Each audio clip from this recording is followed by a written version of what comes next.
I am joined right now by Speedball Mike Bailey. Big opportunity coming up at Impact Wrestling's Rebellion pay-per-view on Saturday, April 23rd.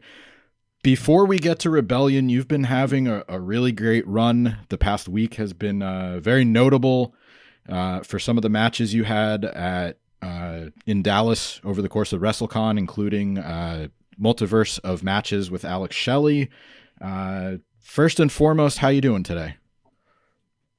I'm doing fantastic. I had 1 day off, which was yesterday for the first time in a very long time. So I'm finally getting to recover from that insane weekend I just had.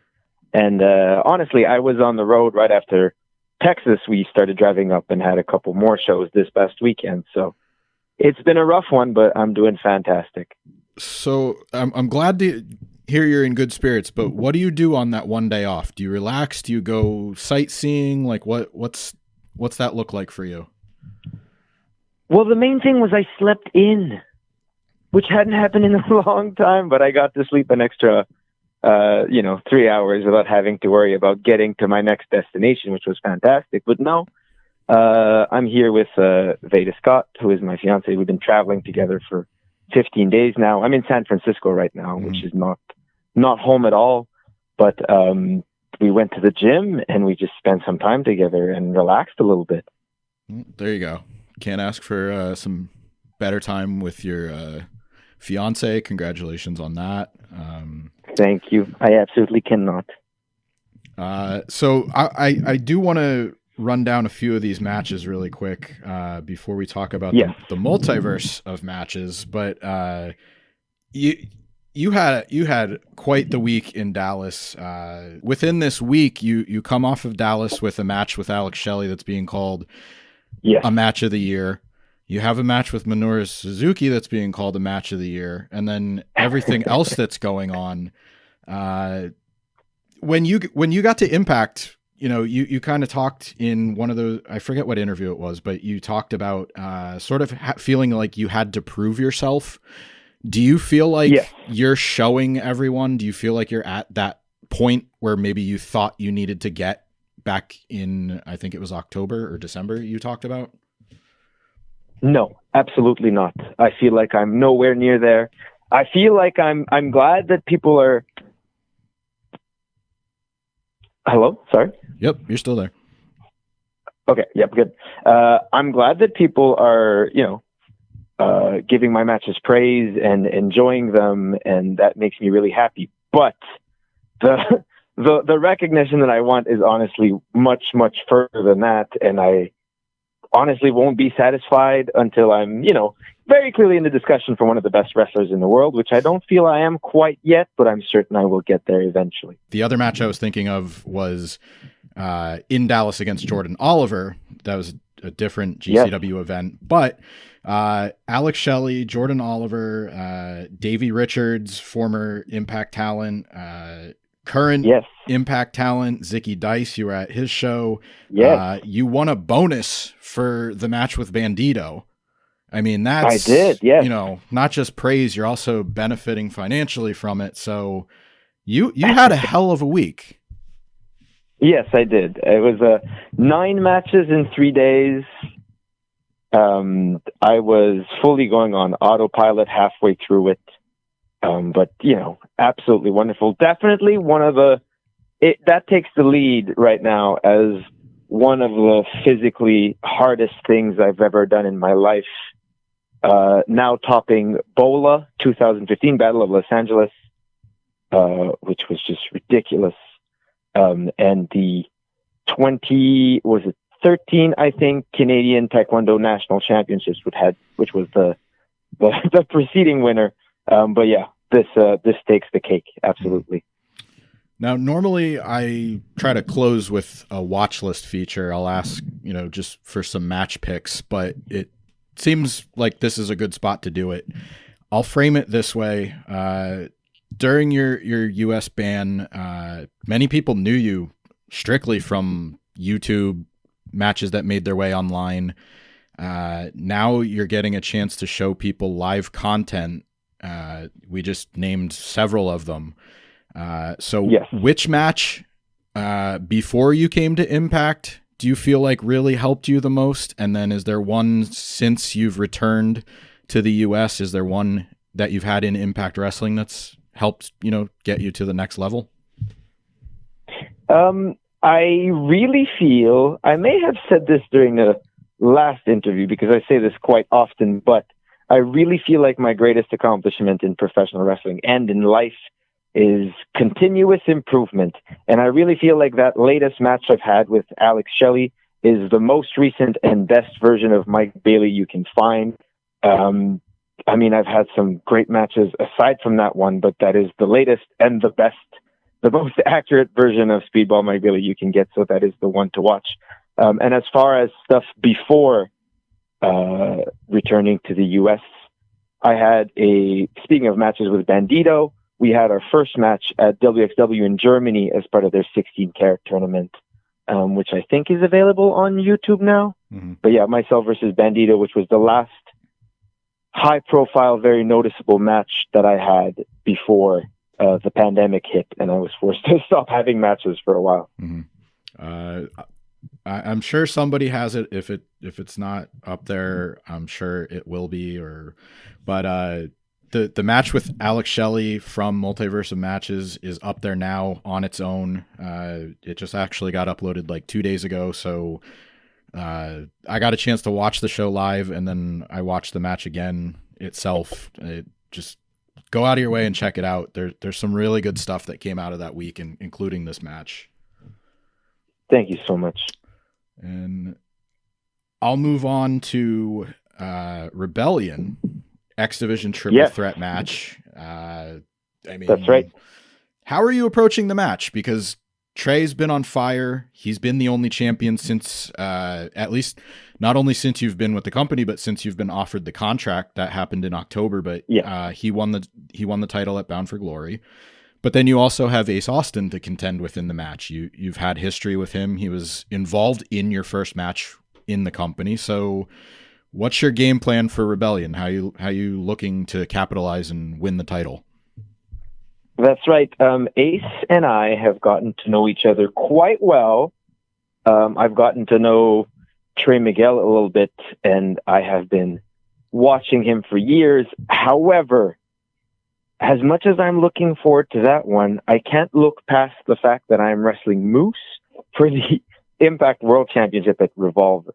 And that will certainly affect me going into Rebellion. But that being said, the Impact X Division Championship is what I've had my eye on since joining the company.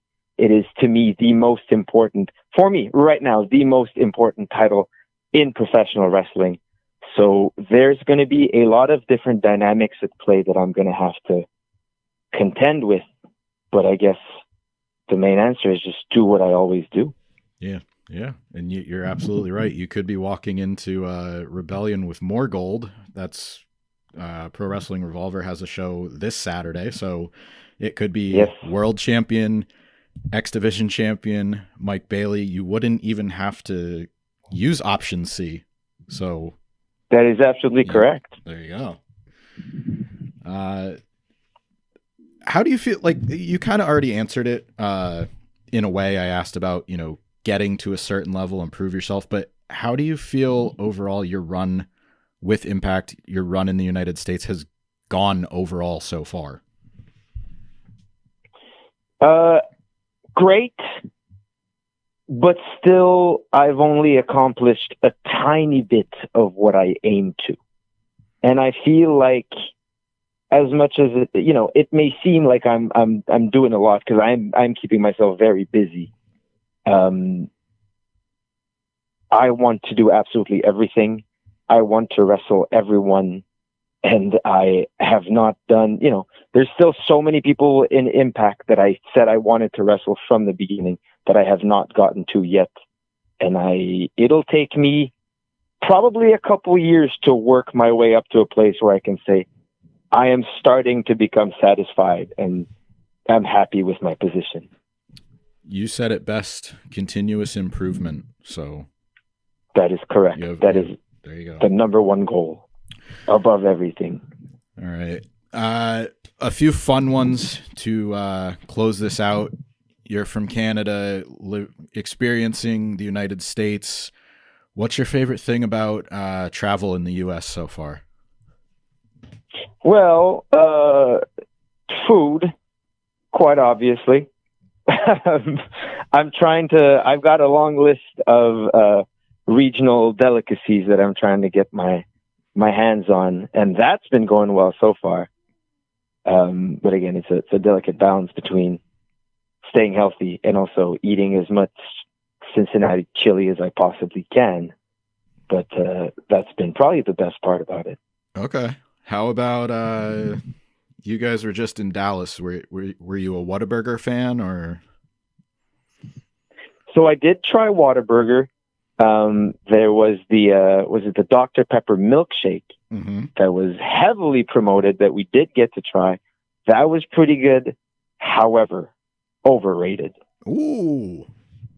Okay. Yeah, that is my stance on Whataburger. That was the second time I had it. Definitely a better burger than your average fast food. Like, definitely knocks McDonald's and Burger King and Wendy's out of the water.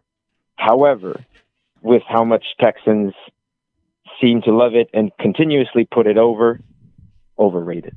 Okay, fair enough. I will say it's slightly a higher level than the McDonald's and Burger King. I'll say it's like, a little bit better than a Wendy's burger if you've never had it, but yeah, I think that's fair. However, if you have the option of going to like a non-chain little like place that might, put their burger on a real grill and make it from real, fresh meat that they can tell you, what the composition of it is, then you're always going to be better off with that. There you go. How about truck stops, rest stops? Because when you hit like a Love's or a Buc-ee's, anything like that come to mind? Yes, well, so Buc-ee's is fantastic. Okay. My fiance Veda is from Philly, so she's partial to Sheetz and Wawa, but we do love a Buc-ee's. I was taken there for the very first time around Dallas weekend. Veda, in fact, made a little vlog about it that'll be on her YouTube channel. But very wild, definitely more than a convenience store, but I am spoiled in that I spent a lot of time in Japan where the universe of convenience store is vastly superior to anything else anywhere in the world. Mm-hmm. Yeah, I just finally went to Buc-ee's for the first time. I was in Florida about 2 months ago, and I'm like you could move in there if you wanted to. Like, you could pay rent and just live there. Absolutely. The food selection is absolutely ridiculous. Yeah, and I also live outside of Philadelphia, so you mentioned your fiance is from there. I will put you on the spot. Pick Wawa or Sheetz. You have to pick one, not both. So I'm gonna go with Wawa. Okay. I feel like it has more like healthy, sustainable options for meals that you can have. Like, you can get a nice salad or something that isn't fried at Wawa, where I feel like the majority of the Sheetz food selection is, hot dogs and fries and fried chickens of all sorts. I think that's a very accurate assessment. Yes. So, but again, this is also why the Japanese convenience stores are so superior, because you get a full selection and great variety of fully healthy meals where you get like a portion of rice, meat, and vegetables that are available in little bento boxes. Mm-hmm. And that is honestly, when you're traveling, the best possible thing. Yeah, absolutely. So I will say thank you for entertaining my my food questions, and thanks for the time today. Hopefully you can find something that suits your needs when you're in Poughkeepsie. Impact Rebellion on Saturday, April 23rd, and then there's a TV taping the following day. You could be met walking in, Impact World Champion, Impact X Division Champion. Continued success and best of luck to you. Thanks again for your time. Thank you so much.